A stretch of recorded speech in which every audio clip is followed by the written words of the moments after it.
Luis Ventoso Castiñeira, porque uno se tiene que acordar del padre, pero también de la madre. Luis Ventoso Castiñeira nació en La Coruña, es gallego, es periodista y ha desarrollado una extensa y muy destacada carrera en diferentes medios de comunicación. Fue director de Diario 16, también fue director adjunto en La Voz de Galicia, del diario de ABC, donde también ejerció como corresponsal en Londres, luego estuvo como columnista y responsable de la sección de ABC Cultural. Actualmente es el director adjunto del Debate y es colaborador habitual de COPE y de algunos programas de televisión. Autor de un libro que se titula No temblar ni aunque te corten la cabeza, de Inglaterra, el Brexit y todo lo demás, que se publicó en 2017. Lo que he de destacar, y es lo que a mí, en fin, me parece que es lo más importante, es que es un columnista de pro. Ha recibido numerosos premios a lo largo de su carrera.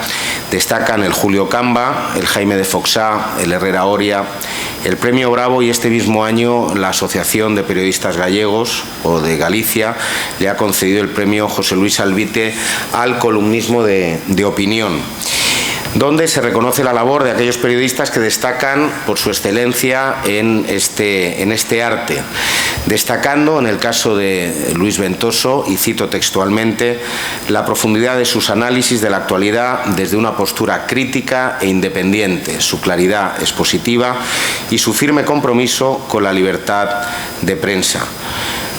Una persona, Luis Ventoso, al que sus compañeros de Galicia destacan como una voz clara, distinta y respetada, no solamente en el panorama periodístico gallego, sino en el español. Sin más, porque yo no me quiero extender y el protagonista es Luis. Luis, la libertad y la prensa, muchas gracias por estar hoy con nosotros. Sé que son días complicados. Llegar además hasta aquí, desgraciadamente, todavía no sigue siendo fácil. Así que, de verdad, muchísimas gracias por querer estar esta tarde con todos nosotros y tienes la palabra. Muchas gracias, Jaime. Se oye bien, ¿no? Sí. Te agradezco mucho tu introducción. Pediré el vídeo para mandárselo a mi madre y que vea todas las cosas buenas que hacen. Bueno, les agradezco un montón que hayan venido hasta aquí con esta noche que hace, que no es muy primaveral. Yo estoy encantado de estar aquí, tengo una lacra imperdonable y hasta que este mismo día de hoy nunca había pisado Extremadura, lo cual es un defecto grave, que ya ha sido corregido y se corregirá más. El motivo de mi conferencia me dicen que es la libertad y la prensa, pero bueno, creo que para hablar de la libertad y la prensa es imprescindible establecer un marco general más amplio de lo que está pasando ahora en España, que los voy a contar desde mi punto de vista un poco de aficionado, porque los periodistas en realidad no somos ningunos eruditos. Siempre se dice que podemos hablar de todo muy bien, pero nunca más de minuto y medio, ¿no? Entonces, bueno, creo que el contexto en el que estamos es el de una polarización extrema, que comenzó en 2018, bueno, en realidad había comenzado en 2004, cuando con el gobierno Zapatero se inicia un cierto proceso de poner en solfa los grandes consensos de la transición, ¿no? Hoy en día se ha dividido a la sociedad española en dos facciones irreconciliables, hasta el extremo que empieza a pasar en nuestras familias normales, de clase media, burguesas, lo que pasaba en el proceso catalán, discusiones en las mesas por el enconamiento que hay en la discusión política. Hay un 40% que apoya al Partido Socialista y a los separatistas, y ellos están en las consideraciones que ahora voy a recoger. Creo que hay que recoger también el punto de vista de ellos. Ellos aseguran que España va estupendamente y que las quejas sobre nuestra situación política son la cantinela de una derecha que en realidad no sabe perder. Escuchamos también mucho la frase de la economía va como un cañón, que se suele acompañar con otra frase que es los bares están llenos, no hay más que decir. La unidad nacional, según los partidarios del gobierno y del grupo que lo conforma, la unidad nacional no estaría en peligro para nada. Son exageraciones que se llevan escuchando desde hace muchísimos años y al final nunca pasa nada, y aquí está España. También se dice que el gobierno de Sánchez protege a los que menos tiene y está consiguiendo poner a los ricos en su sitio y que paguen lo que les corresponde. España, dicen, es uno de los países más avanzados del mundo en lo que llaman derechos. Citan como ejemplos que es pionera en el matrimonio homosexual, el aborto y la eutanasia, convertidos ya en derechos constitucionales, y hasta se han aprobado leyes tan avanzadas como cambiar de sexo con un simple trámite administrativo. Vas a un registro, dices que Manolo ahora es Manola y a correr y tirar millas, ¿no? Por supuesto, el gobierno actual es feminista, defiende a las mujeres, es ecologista y está liderando la lucha contra lo que llaman la emergencia climática. En cuanto al modelo de Estado, la llamada coalición progresista propugna que, a diferencia de una derecha carca y anquilosada, hay que reconocer una España tal cual es hoy en día, que sería el famoso Estado plurinacional. Para que todo lo anterior que he esbozado no se destruya, la gente que está con la coalición del gobierno considera que es crucial que no gobierne jamás en España la derecha, y ese es el gran leitmotiv que en el fondo los apiña a todos. Por último, en lo que hace a los casos de corrupción, que son ahora la comidilla de la prensa todos los días, los simpatizantes de la coalición gubernamental sostienen que siempre ha habido casos de corrupción y que todo esto está siendo exagerado por una conjura de jueces y periodistas de derechas que lo único que hacen es no asumir el gobierno legítimo y desear, mediante malas artes, que caiga el gobierno. Frente a esto, estamos los que pensamos todo lo contrario, que creo que somos millones de españoles y ahora mismo, según de las encuestas, ya una mayoría bastante notable. En primer lugar, en muchos no pensamos que la economía vaya como un cañón. Hay datos como de que llegó Sánchez hasta hoy. España ocupa el puesto 14 de la UE en crecimiento. Somos el líder permanente de paro en la Unión. La renta per cápita respecto a la media europea ha bajado un 13,5% en este experimento sanchista. La inversión extranjera, que esto es tremendo, se ha desplomado un 50%, porque si tú eres el fondo de pensiones de Noruega o eres Goldman Sachs y no quieres invertir en un país, cuando preguntan allí cómo va la cosa, bueno, allí gobierna un tío que no ha ganado las elecciones, que está sostenido por los comunistas y por unos tíos que quieren destruir ese país. Dices tú, bueno, yo casi me voy con el capital a Italia o a Alemania, países más estables. Los datos del paro es notable y sabido que están trucados. Hay 700.000 parados que no son contados con el subterfugio semántico de los fijos discontinuos. Y la pira fiscal es tremenda. Yo cuando le digo a mis chavales, compañeros de trabajo en el debate, oye, ¿tú sabes que te lleva más de la mitad de tu sueldo de lo que percibes de esta compañía el Estado? ¿Pero qué me dices? No lo sabe la gente. Nos han subido los impuestos 97 veces en esta etapa. Los sueldos, a pesar de las subidas del SMI, son rácanos y el más frecuente hoy en España es el propio salario mínimo interprofesional. Los pensionistas, y esto es bueno para los pensionistas, pero triste para una sociedad, están cobrando en muchos casos más que sus propios nietos, que es tremendo. Coste de la vida, lo vivimos todos, se ha disparado. Ayer mi mujer le dio por traer un pescado caro a casa y tal, casi la tiro por la ventana cuando me dice el precio. La unidad nacional, los llamados apocalípticos de la fachosfera, sí creemos que está en peligro. El idioma español está enriconado, de hecho, en 2 regiones. Los españoles hemos dejado de ser iguales ante la ley con una amnistía inconstitucional que se declaró constitucional, y había planes que afortunadamente no va a dar tiempo a que los apliquen para una quita de deuda dictada a la cintura de Cataluña y para un cuponazo catalán que premiaba precisamente a los más manirrotos y desleales. Además, el gobierno central se inhibe en las cuestiones capitales de la nación. Me refiero a las grandes emergencias. Pasó en el segundo tramo de la pandemia y ha pasado con la tragedia de la Dana de Valencia. El Estado español está bastante deshuesado. Como se ve en todo, cuando pasa algo, el único resorte del Estado es que vaya a la UME. Es como si ya no hubiese nada más. Es como si este país ahora mismo estuviese articulado por la Liga, Zara y el Corte Inglés y Mercadona y poco más. Si se diese una nueva legislatura bajo la mal llamada coalición progresista, habría un plan para declarar que los tribunales superiores de Cataluña y el País Vasco fuesen la última instancia allí a todos los efectos. Esto sería gravísimo porque ante un nuevo punch independentista, un nuevo proceso, impediría una actuación del Supremo y el Constitucional para frenarlo. Esto está en el horizonte. España, si se culmina el plan en curso, pasaría a ser una confederación de mini-estados, con Cataluña y el País Vasco convertidos en una serie de estados asociados a una confederación ligera llamada España. No sería ya la España actual. Frente a este proyecto, la mayoría de los españoles, que ahora, insisto, somos ya mayoría clara en las encuestas, creemos que España Es un proyecto positivo, grande, solidario y más productivo que este tipo de rencillas supremacistas y de raigambre xenófoba, esas supuestas superioridades identitarias, esta paletada de que uno de Palamós es superior a uno de Lugo, etcétera, etcétera, ¿no? No creemos tampoco que Sánchez esté protegiendo realmente a los débiles contra los ricos, sino más bien promoviendo una igualación a la baja. Se está promoviendo que los españoles nos igualemos en una mediocridad subvencionada.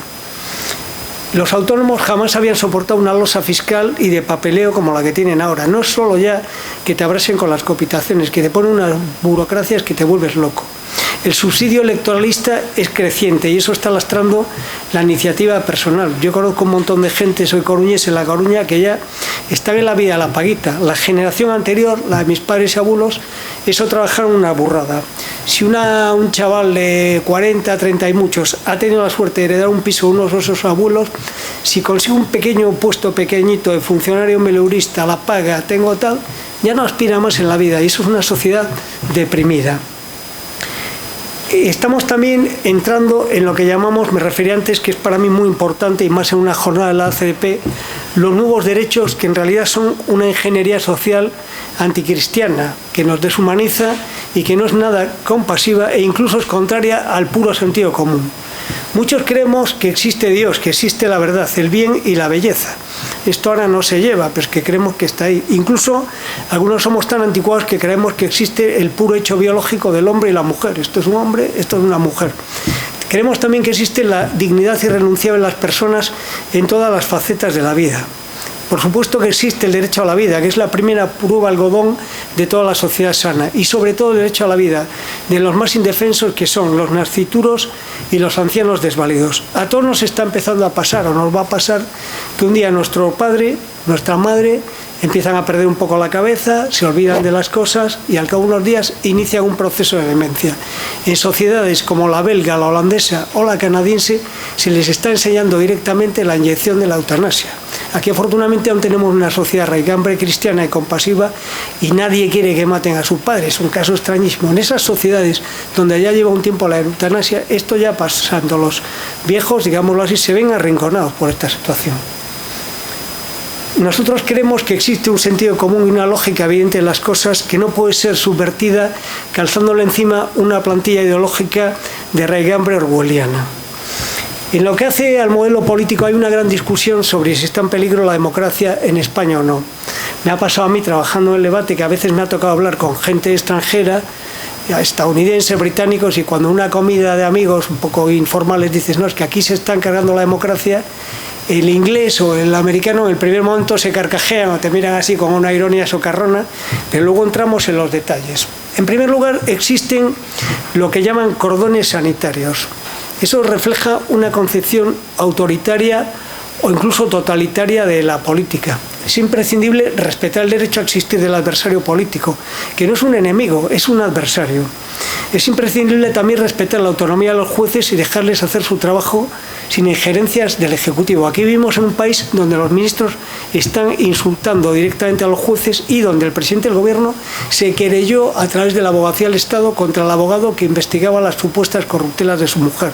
Esto es insólito, no pasa en ningún lado que no sea una satrapía ya desorejada. Es imprescindible, por supuesto, la libertad de prensa, que los medios puedan ejercer de conciencia crítica del poder, porque como dice la frase clásica, si los medios no son la conciencia crítica del poder, son relaciones públicas y no periodismo. Quiero recordar que cuando nosotros, el debate y otros medios, empezamos a divulgar las corruptelas que ahora están en los tribunales, fuimos tachados como los digitales de los bulos, la basura, etcétera, etcétera. El caso que está en curso ahora del hermano del presidente Sánchez en la Diputación de Badajoz comenzó con un periodista de nuestro trabajo que se vino aquí a investigarlo, Alejandro Entrenbaseguas. Bueno, ¿cómo nos pusieron? El tiempo afortunadamente parece que nos está dando la razón. La publicidad institucional, que es un fuerte soporte de los periódicos, que algunos son anuncios loables, porque no va a poder una administración o el ayuntamiento de Cáceres anunciar las bondades de aquí para hacer turismo. Pues esto ahora mismo el gobierno se lo da exclusivamente a medio de su cuerda. Para mí es muy sencillo decir la cifra de cuánta publicidad institucional del gobierno recibe el debate, porque es cero, con lo cual es fácil de recordar la cifra. Se está dando además también una circunstancia insólita de que por primera vez el presidente del gobierno solo atiende para entrevistas a medios de su cuerda. Oye, Rajoy iba a La Sexta, iba a la SER, iba al País. Ahora es imposible. Nosotros hemos pedido entrevistas con todos los ministros, no nos ha atendido ninguno, salvo alguna vez Margarita Robles. Y el único político del PSOE que vino al debate a dar una entrevista fue el malado de Lobato, que así duró luego 3 telediarios. Claro. Ante los problemas de corrupción de su familia, el presidente del gobierno se ha propuesto abiertamente amordazar a los medios. El año pasado anunció unas leyes, recordarán ustedes, que llamó eufemísticamente leyes de protección de la democracia. Esto es muy de Gran Hermano de Orwell, llamarle a las cosas con el nombre contrario a lo que son, ¿no? El pueblo y los periodistas acabaron pronto bautizándolas por su verdadero nombre. Pasaron a llamarse las leyes de Begoña. Todo el mundo las conocía como la ley Begoña. Bueno, esto afortunadamente va a quedar en el tintero porque no les va a dar tiempo al romperse la mayoría gubernamental. Pero era un problema serio y si se llega a ver aplicado nos iba a impedir hacer nuestro trabajo.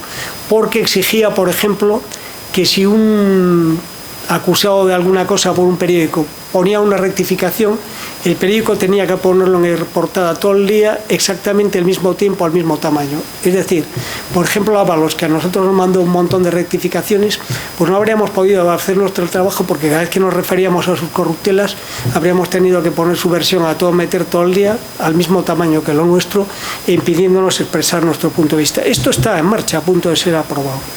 Por supuesto, es imprescindible que el Tribunal Constitucional se atenga a sus funciones. Ahora mismo está operando como una tercera cámara, corrige las sentencias del Supremo como si fuese un tribunal de casación y está, de hecho, reescribiendo la Constitución por la puerta de atrás.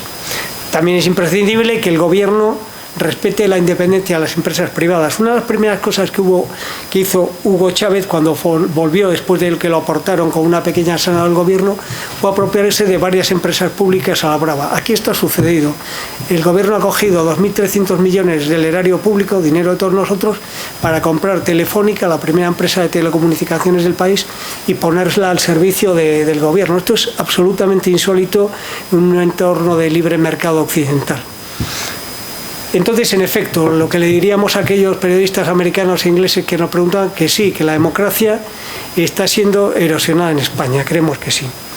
Acabo con los casos de corrupción que estamos viviendo. La coletilla de los aficionados de la coalición de gobierno actual es que estos son los problemas de siempre, que también el PP fue corrupto. No son los problemas de siempre. Efectivamente, el PP tuvo casos serios de corrupción y otros partidos, pero jamás habían estado en el banquillo en España 2 familiares directos del presidente del gobierno, jamás había sido condenado un fiscal general y menos por un caso de guerra sucia política, y todo con el agravante de que los casos han llegado en manos de una persona que llegó al poder con solo 84 años proclamando que su móvil era que había que regenerar el país y salvar la democracia y la limpieza. Mi conclusión es que ahora mismo somos una democracia un tanto averiada que está resistiendo, sobre todo por la labor de los jueces, los policías y los periodistas honestos, porque la sociedad, por desgracia, está un poquillo adormilada, está pasando algo raro, que no sé, es las cañas, el Netflix, los viajes, ya no pasa nada. Con otra legislatura más de todo esto, mi pronóstico es que entraríamos en un sistema ya de restricción severa de nuestros derechos y libertades y que la unidad de la nación podía quedar muy comprometida. Bueno, espero haberles alegrado la tarde con todo este diagnóstico, pero es que no lo veo de otra manera. Cabe la esperanza, luego hablaremos en el coloquio con ustedes lo que quieran, de que pueda haber unas elecciones pronto, porque yo creo que todo el mundo es humano y que esto no puede dar mucho más de sí, y el pueblo español tendremos la oportunidad de opinar y ver si nos conviene otra cosa de otro tipo, pero ahora la situación pues está fastidiada, yo creo que sí. Y aquí lo dejo. Muchas gracias.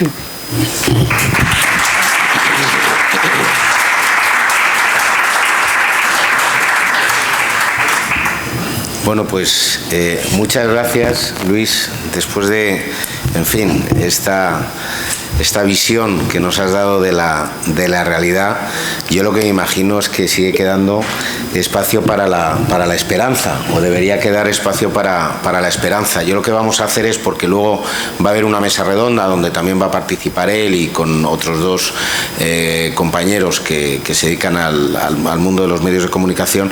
Yo lo que, si ustedes quieren, podemos abrir un pequeño debate ahora, antes de comenzar con la siguiente mesa redonda, por si hay alguna persona que quiera hacer algún comentario o una reflexión sobre lo que se ha dicho, o preguntarle a don Luis cómo, en fin, pues eso, si queda espacio para la esperanza. Sí. Buenas tardes. Bueno, primero, enhorabuena por su charla tan concisa. Yo me gustaría preguntarle dos cuestiones. Felipismo, zapaterismo y sanchismo no han sido lo mismo a lo largo de la historia, porque realmente nos encontramos ahora control de las instituciones, control de la prensa, control de los jueces.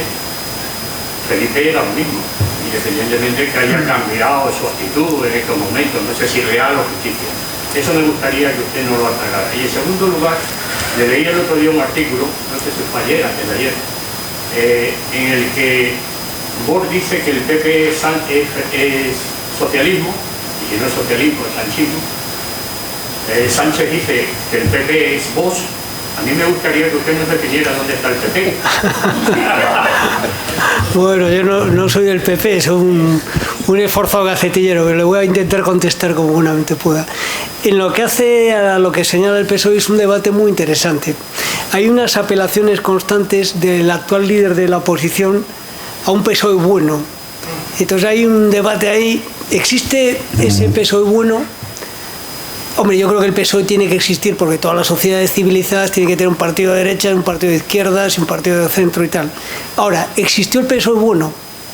Hombre, el PSOE, su fundador, del que se cumplen ahora los 100 años, es legendario, que amenazó a Maura en Cámara Parlamentaria, en el Congreso, con un atentado. Bueno, ya es una manera de arrancar compleja. Luego, en la dictadura de Primo de Rivera, el famoso partido de la democracia tal apoya la dictadura a través de la OGT. En la Segunda República, tan sacra ahora por parte del PSOE, el PSOE organiza en el 34 una revolución para cargarse directamente la República, que en gran paradoja es salvada por Franco, que es el que es enviado ahí a salvar la República, que la historia es tremenda. Luego, hasta Suresnes y posteriormente, el PSOE tiene reconocidos en sus estatutos, en sus congresos, el derecho a la autodeterminación de los pueblos de España. Esto lo mantienen hasta fecha tan tardía como el periodo preconstitucional. Es decir, abogan que España se pueda partir.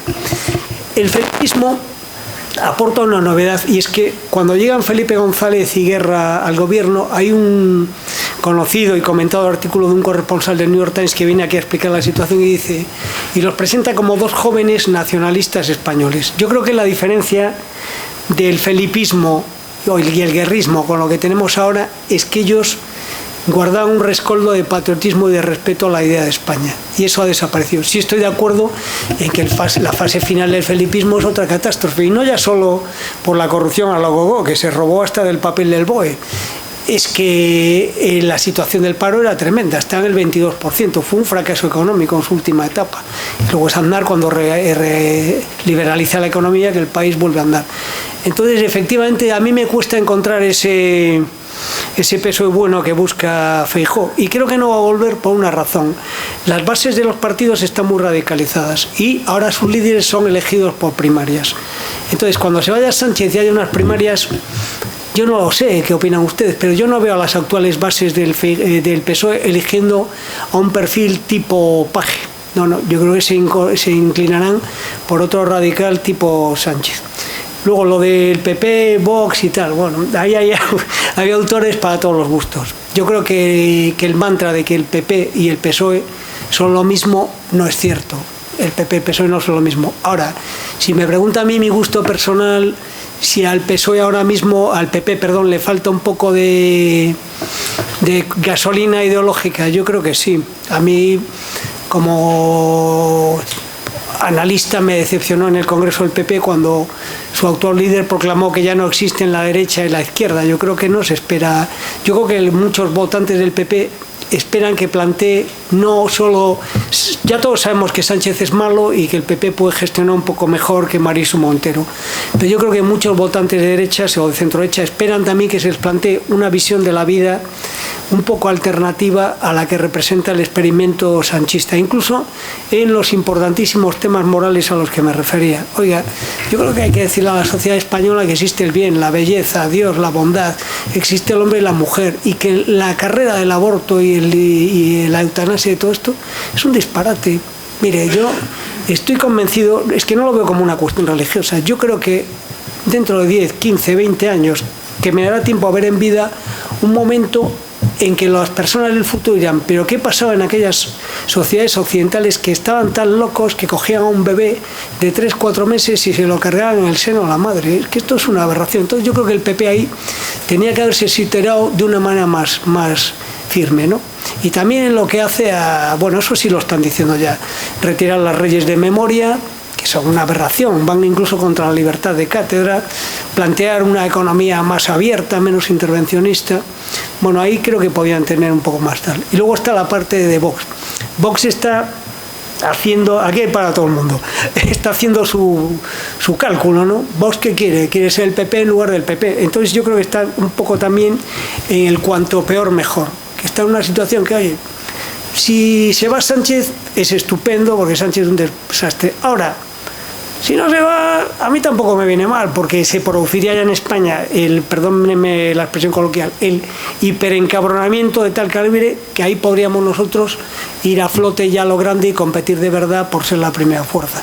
Entonces es verdad que a mí como observador de fuera, e insisto, es una opinión mía, no del periódico, de ciudadano particular, hablando con unos amigos, a mí me gustaría que, dada la urgencia de acabar con el experimento sanchista, se pudiesen entender mejor. A mí no me gusta que los dos partidos que tienen que dar la alternativa anden a bofetadas. Yo no creo que sea una cosa muy positiva, aunque lo entiendo, porque luego el cálculo electoral es el que es, pero bueno.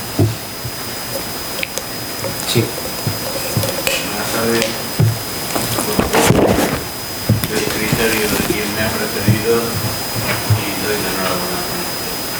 Mi pregunta es la siguiente: como observador, ¿usted no considera que antes de las anteriores elecciones se vendió la piel de los Sánchez de Castro por parte del PP y de Vox, que ya prácticamente se estaban repartiendo los ministerios de un hipotético gobierno de coalición, sin perjuicio de analizar la forma del escrutinio electoral y esos resultados sorpresas que nadie se esperaba? Y la segunda parte, el hipotético supuesto de que esos resultados sorpresas obedeciesen a cualquier tipo de artimaña, ¿es conocedor de alguna clase de fiscalización o de control para evitar que eso, en el hipotético supuesto, repito, de manera productiva, se volviese a repetir?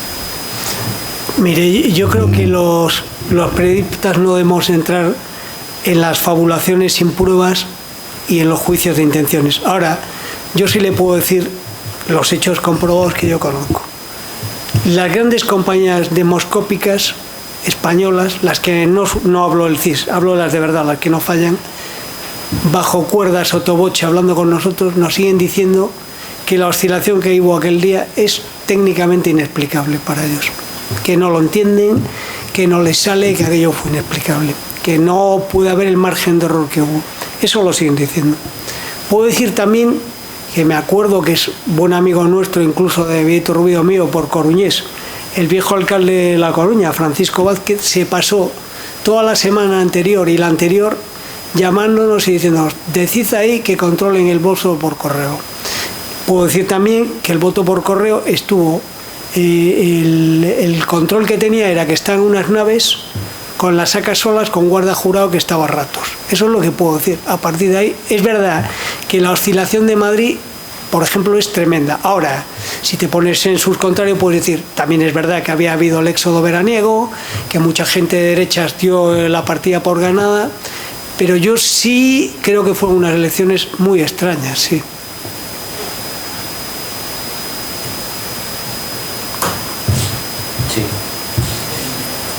Todo esto, teniendo en cuenta que nada católico y de la cuenta de la polarización que hay en la sociedad, ¿cuál crees que puede ser el papel del católico en todo ese panorama? Porque yo por lo menos percibo, no sé si es real o no, que hay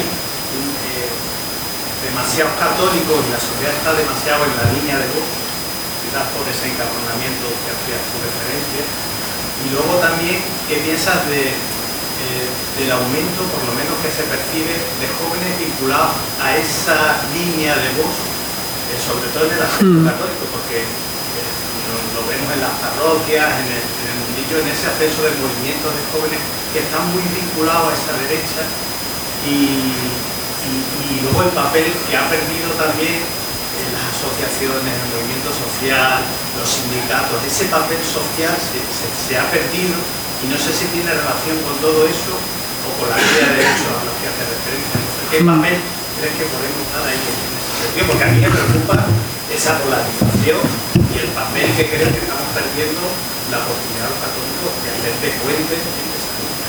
Bueno, ya dijo lo que es el César y a Dios lo que es de Dios, pero yo, aunque no es mi ámbito de especialización, sí creo que los católicos podemos jugar, y creo que jugamos, un papel enorme, porque creo que somos como unas antorchas de libertad. El catolicismo es la religión de la libertad y la religión de la defensa de la dignidad humana. Lo que decía el viejo Papa siempre, la lucha contra la subcultura, el descarte, que hablaba él, que tenía toda la razón. Oiga, cuando usted ve que se ha hecho un experimento genético aberrante para que los ricos puedan tener hijos con eugenesia más inteligentes y guapos que los pobres, o cuando se hace una barbaridad en un laboratorio para crear vida desde no sé qué, cuando se lleva el aborto, ¿quién dice, levanta la mano a decir eso no está bien? La Iglesia Católica. Es que nadie más. Estamos solos. O sea que la labor de los católicos es tremenda. Y luego la labor de los católicos tiene una segunda cosa, que es que los buenos, los de verdad, en los que yo no me voy a tener el ego de incluirme porque no lo soy una gran persona a ese nivel, pero la luz de ejemplo que da en la sociedad o damos, eso es magnífico y es contagioso.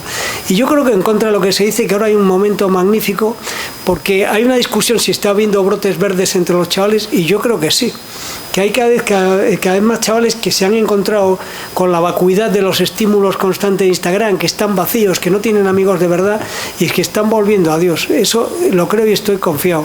Y creo que los católicos tenemos un papel grandísimo que ostentar aquí. Y cuanto más caso hagan los partidos políticos al ideario católico, el PP todavía se define allá abajo como un partido adepto al humanismo cristiano. Cuanto más se acuerde de eso, mejor le irá a la sociedad española. Oiga, yo viví en Inglaterra trabajando en ABC. La frialdad que veía allí en las familias me quedaba asustado. Es que los padres que tenían un poco de dinero mandaban al hijo al internado, ya no lo volvían a ver hasta cuando el hijo iba al inserso. Era una cosa, un desapego tremendo. Los abuelos los metían allí en la residencia. Si te he visto, ¿por qué no pasas en España? ¿Por qué aquí la crisis del 18, que fue tremenda, se fue vadeando? Porque aquí hay la red de mutua ayuda familiar y cariño que nos ha dado el cristianismo, y todo eso es valiosísimo. Entonces yo sí creo que tenemos un papel enorme y vital, importantísimo. Lo que dices de los jóvenes, hombre, los jóvenes siempre van a lo más llamativo. Es decir, tu padre es un señor de corbata que le vota al PP y de este es mi padre con el coñazo del PP y del PSOE y tal. Ahora viene esto, que gritan más y le van una patada en la espinilla al sistema. ¿Qué te va a gustar más? Todos fuimos jóvenes, ¿no? Siempre se dice, ¿no? Aquello que decía Churchill, bueno, todo se le atribuye a Churchill ya en esta vida. Aquello de si no eres socialista de joven no tienes corazón, y si de viejo lo sigues siendo no tienes cabeza, ¿no? Pues yo creo que eso, oye, no estoy ahora en esto queriendo hacer de menos a Vox, pero es verdad que lo que es más fogoso llama más a la chavalería, siempre ha sido así. Luego lo de los sindicatos, que están desaparecidos, es una cosa que realmente no está defendiendo a los trabajadores, está defendiendo las propias prebendas de la organización sindical, nada más. Una pregunta relacionada con la ley electoral. Escuchaba una conversación de Fernando Suárez antes de su fallecimiento, Sí. hablando de que aquella ley, la que tenemos ahora en vigor, se hizo para, digamos, contentar o atraer a los partidos nacionalistas y que no quedasen fuera en ámbito democrático que se ponía en marcha en España hace ya casi 50 años. En esa ley se le concedieron unas prerrogativas que sus votos técnicamente valen mucho más que los votos. De hecho, hoy día 300.000 votos están gobernando a 10 millones de personas. Sometos en consideración si merece la pena o cambiaría algo si tuviéramos una ley electoral diferente y fuera proporcional, digamos, a los votos de cada uno, y no que una minoría esté gobernando a una mayoría del país. Bueno, yo le doy, como siempre en todo lo que estoy diciendo, porque estamos hablando de política y es mi opinión, le doy mi opinión particular. Para mí ha tocado usted los dos errores capitales de la transición española. Uno fue la concesión a las regiones de las competencias de educación, que ha permitido crear madrasas nacionalistas en Cataluña y el País Vasco, y la otra es el que alude. Ese juego ha salido fatal. Se pensó que dando un poquito de autonomía tal, que se iban a contentar y no iban a ver más. ¿Y qué nos hicieron? Aprovechar la autonomía para ir construyendo las que llaman ellos estructuras de Estado en Cataluña y el País Vasco. Jordi Pujol es sabido que acostumbraba a comentarle a su círculo: tú cuando vas al extranjero, ¿en qué notas que estás en el extranjero? Y decía el viejo Pujol: ¿en qué hablan el otro idioma y la policía viste de otra manera? Pues hay que tener una policía propia y un idioma propio. Trabajaron en eso. Y con lo de la ley electoral pasó lo mismo, se quiso contentar y no ha salido bien. Creo que Rajoy ahí, con su mayoría absoluta, tuvo una oportunidad única de haber arreglado aquello un plumazo. No quiso hacerlo porque él era un hombre prudente e intentaba buscar siempre el consenso en los grandes partidos. Ahora, cuando venga la nueva mayoría, yo no veo a Feijóo cambiando la ley electoral ni de broma, salvo que hubiese una dependencia. Yo creo que antes preferiría aliarse con el PSOE que cambiar la ley electoral, porque eso, como decía el viejo Mariano, eso es un lío y tal, pero yo creo que sí que valdría la pena meterse en el lío, porque es que estoy seguro que el 70% de los españoles estamos hasta aquí de estar sometidos al dictado de dos regiones, una de 2 millones y otra de 7, es que no tiene sentido. Bien, no sé si hay alguna otra pregunta. Si les parece bien, para ir cumpliendo con el horario, lo que vamos a hacer es parar 5 minutos para empezar con la mesa redonda. Yo le voy a pedir a Luis, por favor, que se quede aquí con nosotros y que los otros dos participantes se acerquen a la mesa. Despedimos esta primera charla con un aplauso y nos preparamos para la mesa redonda. Gracias.